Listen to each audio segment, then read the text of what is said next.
Welcome to a new edition of the Famous Interviews with Joe Dimino. On this episode, we talk with podcaster, business architect, and president of Fitness Revolution, Justin Hanover. From launching his own gym business at the age of 19 to scaling it into a thriving 6,000 square foot facility with over 300 active members and an accomplished team of 8 members, his journey in the fitness industry has been one of relentless growth and innovation. Driven by a commitment to excellence, he has honed his skills not only in gym management, but also in business coaching and marketing strategy. It's quite a story. Enjoy. Well, it's great to meet you, man. Thank you for taking a minute out today. I really appreciate it. Yeah, no problem at all. I'm happy to. So before we get into your life and fitness and being an entrepreneur, I want to know first and foremost, 4 years ago, this pandemic really did kind of turn a lot of industries on their ear, especially fitness, getting in person, all of those things. And there was no certainty as to when it was going to end. I'm curious how you survived that time period and how it affected the way that you do business and how you lead your life these days. Yeah, no, absolutely. So, I mean, we definitely had to, of course, obviously, like any business or industry, you had to pivot and meet people where they're at that time, which is uncertain. Like, they didn't know, their money wasn't coming in. They didn't know when and everything. So we definitely kind of took a couple different approaches to it. And one, obviously, once the PPP started coming out, we started helping our clients with getting access to it. So that was a huge thing with alleviating some of the immediate pressure.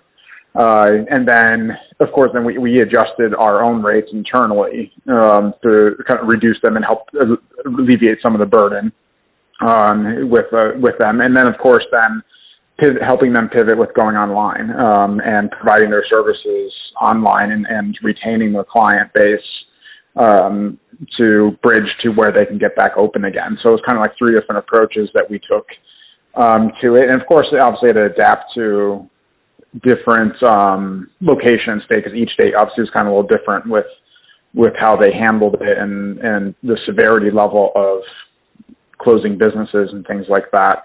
But in a nutshell, like that was kind of like our 3-prong approach to how we addressed it. So let's get into exactly what you do on a daily basis here in 2024. I'm going to put you in front of a bunch of third graders. It's career day. And one of the kids says, "Hey, what do you do for a living?" How do you answer that child? That's a good question. I would say like our focus, like what I do for a living is facilitate change makers in the fitness industry to help them have a positive impact on this world. I would say like that's in an overarching viewpoint.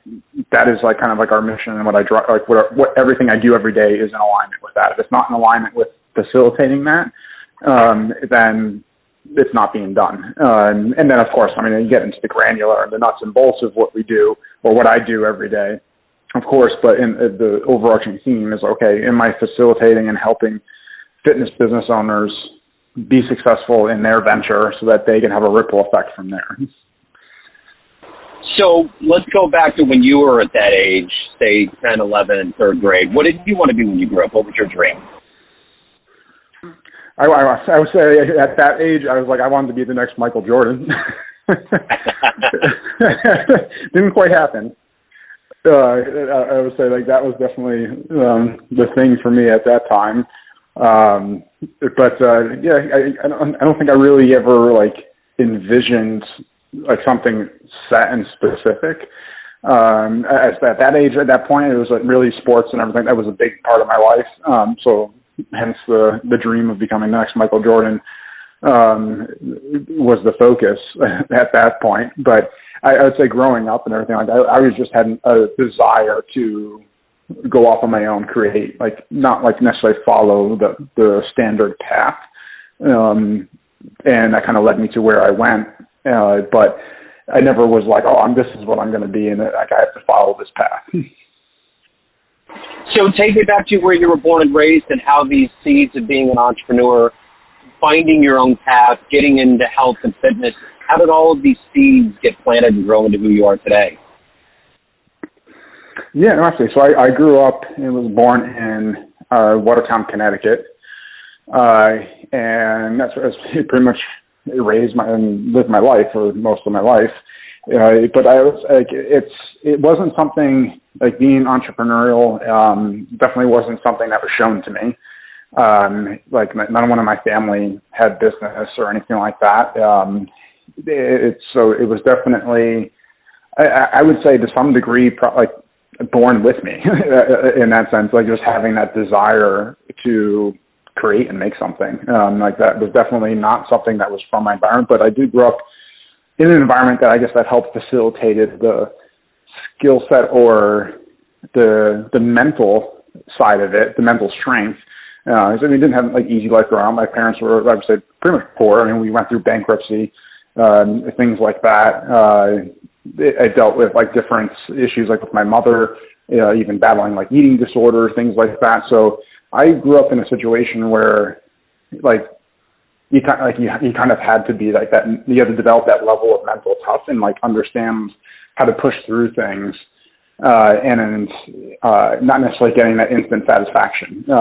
So that definitely has played a role in me stepping into the entrepreneurial space. Because I would say that's definitely one of my skills and my strengths is being able to maintain a level of calm in uncertainty or dire situations, to be able to think clearly and take action. So who's been a hero for you, an inspiration in your life?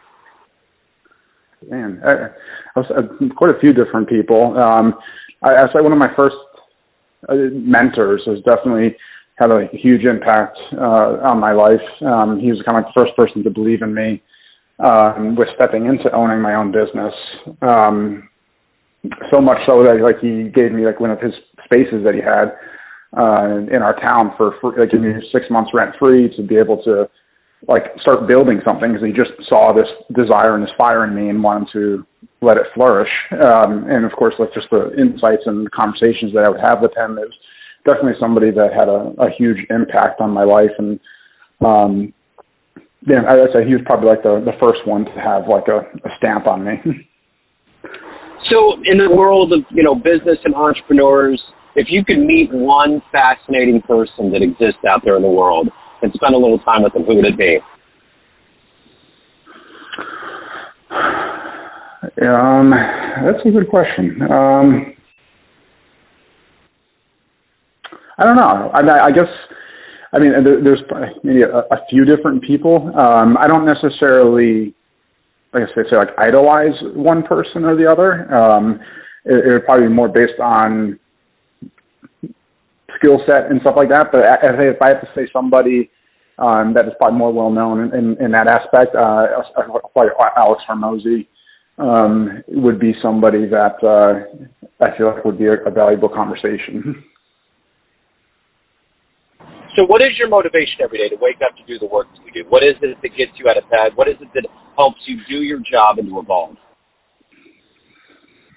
A few different things. I mean, I feel like it's my God-given gift to be able to do this. I get to do this. It's not something I have to do. So kind of fulfilling and living up to like the purpose that was put within me is a huge motivator, and not like getting to the end of my life and like theoretically meeting who I could have been and not know that person. Like that definitely is a huge driver. And then of course my family, my wife and my son, and what I'm providing for them, and then the future of what that looks like for our family, future legacy. I mean, like I'm laying the foundation now. So to me, to not get up and do that is like slapping that in the face. So of all of these things that you've accomplished and become in your life, what are you the proudest of? I would say definitely building my family, like my wife and my son. I think that's definitely something I'm the most proudest with, and I'm so grateful that I have a career that allows me to work from anywhere and work from home, to be able to be a part of my son's life and see him growing up and interact with him. Like that's definitely something that I would say brings me like so much joy. So what's the best advice you've ever gotten? there's a lot of good advice. I would say something along the lines of like paying yourself first, and not necessarily always obviously in the financial way, but making sure that you're in a position to be able to overflow and give to others. And if you're disregarding that, then like you're not like setting yourself up for obviously being at your optimized self to be able to support and give to others. So like that is something that from, let's say, one of my earlier mentors as well that kind of stuck with me to always pay attention to. So, Justin, at the end of the day, everyone has a perception of you, family, friends, clients, colleagues, but you run the show. What's your perception of you? Who do you think you are? That's an insightful question. I would say definitely that the quiet leader.